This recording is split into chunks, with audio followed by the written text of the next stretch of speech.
Jorge, Lopez-Torrecilla, Madridista in the Spanish capital. We have Román de Arquer, culé, who is in Barcelona. Welcome along, guys. Let's put this game in context first of all, shall we? Jorge, we'll come to you in a moment, but Román, let's start off with you. Barcelona doing well domestically, but looking very unlikely to qualify for the Champions League knockout stages. So what does that say about their tactic in the summer to sell off assets to generate short-term cash for Xavi to sign the players that he has? Well, I mean, Laporta was aware he was taking a risk in that sense because it's true that the reports are coming from Barcelona saying that the budget was conceived to make it at least to the quarter-final of the Champions League, which seems very unlikely, although there's still a slight chance, so let's not jump to conclusions. But also the palancas did help in other aspects, like making such a good squad allows you to fill up the stadium every week, whereas last season, for example, it was quite disappointing in that sense, also to sell more merchandise. So we should wait to see how this pans out in the end, but at the moment, big risk for Laporta. Yeah, we'll come on to merchandise and the shirt particularly in a bit with you, Román. Jorge, for Real Madrid, admittedly quieter summer despite a few senior players leaving, but what is the picture overall in terms of transfers? I mean, Kylian Mbappe seems to be unhappy again at PSG, so will Florentino Perez be tempted again, or might he wait until 2024, perhaps potentially get Erling Haaland instead? Yeah, hi, David. I really believe that Erling Haaland has the most chances of ending up as a Real Madrid player, especially after the news broke of his 200 million release clause in the summer of 2024. I think that a huge part of the fan base of Real Madrid are still hurt about the comments and the actions of Kylian Mbappe in May. And I honestly believe that Erling Haaland is the main target for Florentino Perez right now. Just how significant is this game then, guys, in terms of the big two, once again, clearly being the top two this season? Jorge, does it have the feeling of the biggest Clásico in a few years? Look at the table here, 22 points each. Yes. So they've won 7 and drawn 1, both of these sides. Barca drew first time out and they've been winning ever since domestically, and Real Madrid are in a good moment. So how do you assess it, Jorge? Yes, I mean, absolutely. This has the feeling of a big Clásico after so many years, especially because they are now going head to head. Like, they are top of the table, they have stakes to fight for, and they have this clash of stars in Benzema and Lewandowski that we lacked last year. Last year was also the first Clásico without Leo Messi, and I believe that hurt the spectacle of it all. Yeah, I think you're right. I think, you need to focus on those big names. You mentioned them there, Robert Lewandowski, Karim Benzema. Of course, it is the first Clásico for the Polish striker, but he has had previous success against Los Blancos. Let's hear from him now.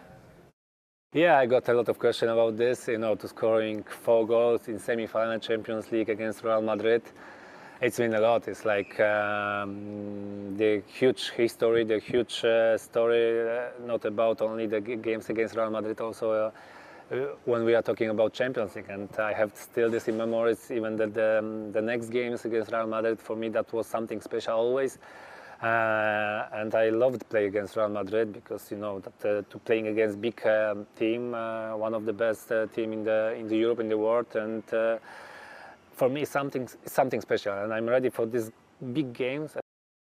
We'll see how he fares, see if he's got shooting boots on, especially with rumours that Thibaut Courtois may not make this game, which could be significant. OK, guys, I really want you to sort of represent your respective teams here. How do these two compare? Román, tell you what, I'm going to give you 30 seconds to talk up your summer signing, Robert Lewandowski. Go. Well, overall, I'd just say he's simply the better goal scorer, Just look at the stats. He's younger than Benzema. He's scoring more goals. He's a quality finisher. He's capable of, getting at the end of every cross or every pass. But at the same time, if the team isn't playing too well and lacking maybe a bit of pace going forward, for example, he's capable of making up his own space, and scoring a wonder goal. And you can even throw him a bowling ball and he'll probably header it in. So that's the quality he really has. He's just a fantastic striker for me. Oh, I'd rather we don't do that. I don't want to be responsible for some kind of injury. Jorge, same courtesy to you. 30 seconds from you on why Benzema is the better striker in your opinion.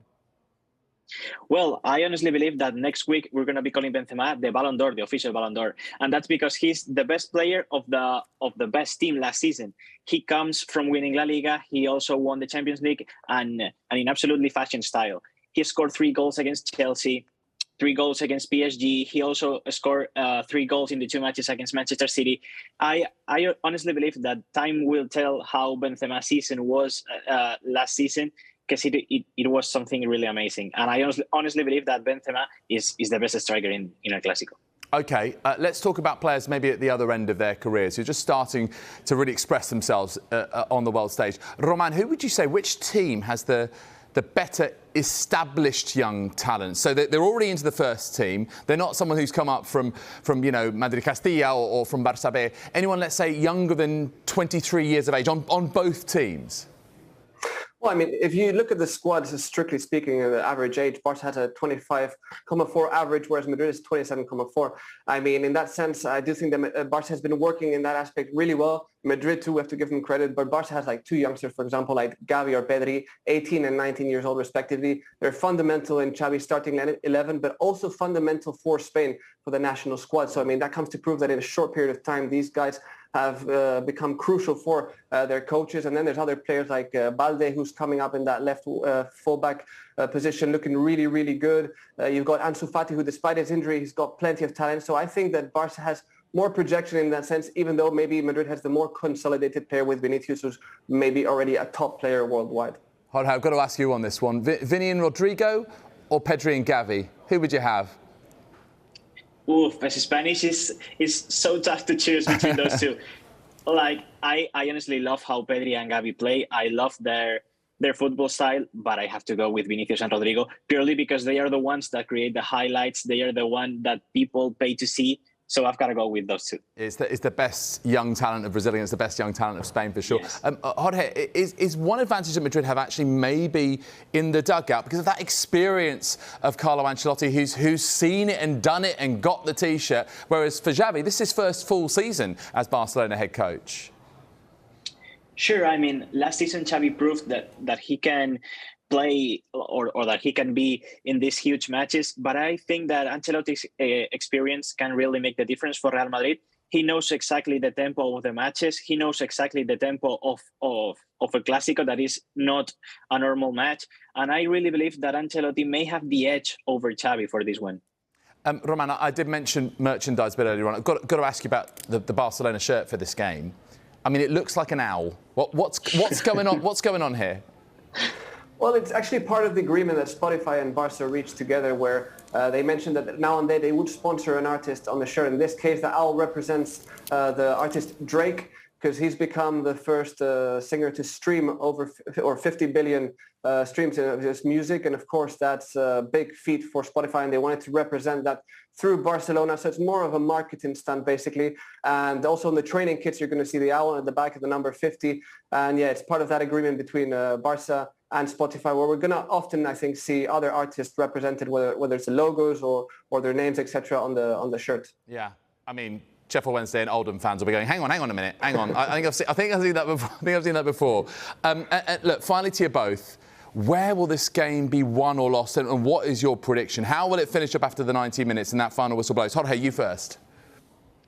Yes, I really believe that the momentum that Barcelona carries from their draw against Inter Milan this Wednesday will actually settle the ElClásico. Like, if Barcelona show that they can compete, that they are moving on from that huge result, I really believe that they know how to play Real Madrid. They know certainly how to play in El Bernabéu. So I think that everything is on Barcelona's side. Like, if they move on, they will probably beat Real Madrid. But if they carry those bad, yes, the overall sensation after the match against Inter, I think they're gonna lose against Real Madrid. Okay, so it's a lot to do with how they respond. What about you, Román? What are you saying? Yes. Well, I think it's going to be basically depending on Barca's capability to control the tempo of the game, because in recent matches it's been more of a back and forth with Inter, with Celta, with Mallorca, and that doesn't really benefit us.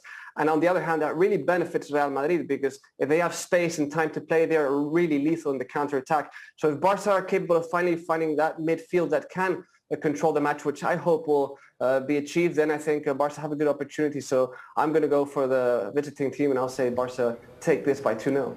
All 2-1, right. sorry, 2-1. 2-1. Okay, fantastic. 2-1. Yes, Vinicius goal.